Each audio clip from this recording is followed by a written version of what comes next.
Assalamualaikum warahmatullahi wabarakatuh. Selamat pagi anak-anak solih. Alhamdulillah hari ini kita dapat berjumpa lagi dalam pembelajaran ilmu pengetahuan sosial. Kali ini kita akan belajar tentang manfaat sumber daya alam di sekitar. Namun sebelum kita mulai pembelajaran, seperti biasa kita membaca basmalah dulu.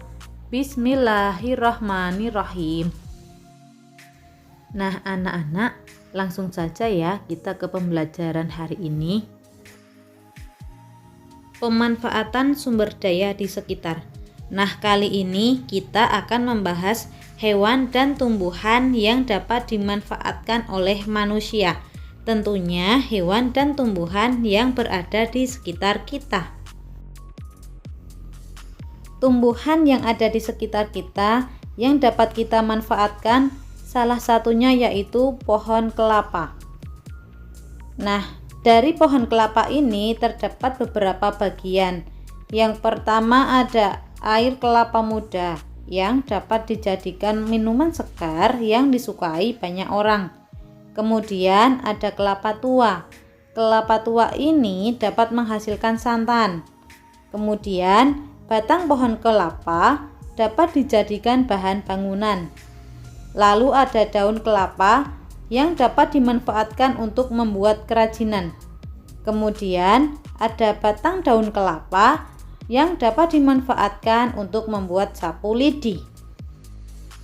Pemanfaatan sumber daya di sekitar kita pada bagian hewan yaitu salah satunya ada ayam.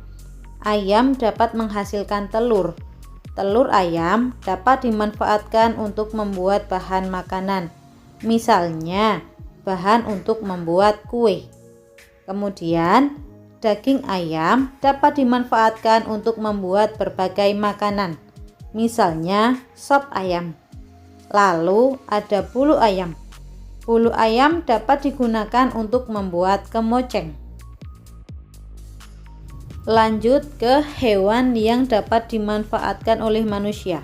Hewan yang ada di sekitar kita yaitu sapi.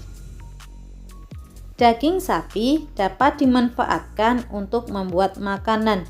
Misalnya saja dapat digunakan untuk membuat sosis sapi dan kornet. Kemudian susu sapi dapat dimanfaatkan untuk membuat minuman, keju, dan es krim. Selanjutnya kita belajar tentang ciri-ciri cinta lingkungan.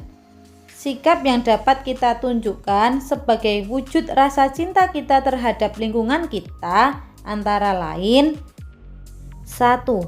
Membuang sampah di tempat sampah. 2. Menyiram dan merawat tanaman. 3. Menanam pohon. 4. Merawat hewan peliharaan dengan baik. 5. Memanfaatkan sumber daya alam sesuai kebutuhan.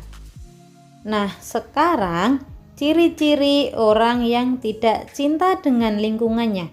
Yang pertama, berburu hewan langka. Kedua, penggundulan hutan atau disebut juga dengan penebangan hutan sembarangan. Yang ketiga, membuang sampah sembarangan. Yang keempat, pembakaran hutan. Nah, seperti itu ya pembelajaran kita kali ini. Semoga pembelajaran kita kali ini bermanfaat. Karena materi tematika sudah selesai, maka minggu depan kita penilaian harian tematika. Persiapkan belajar kalian supaya nilainya 100 semua ya. Amin. Ya udah, pembelajaran kita kali ini cukup sampai di sini. Bu Rini mohon maaf bila masih ada kekurangan. Bu Rini akhiri dulu. Wassalamualaikum warahmatullahi wabarakatuh.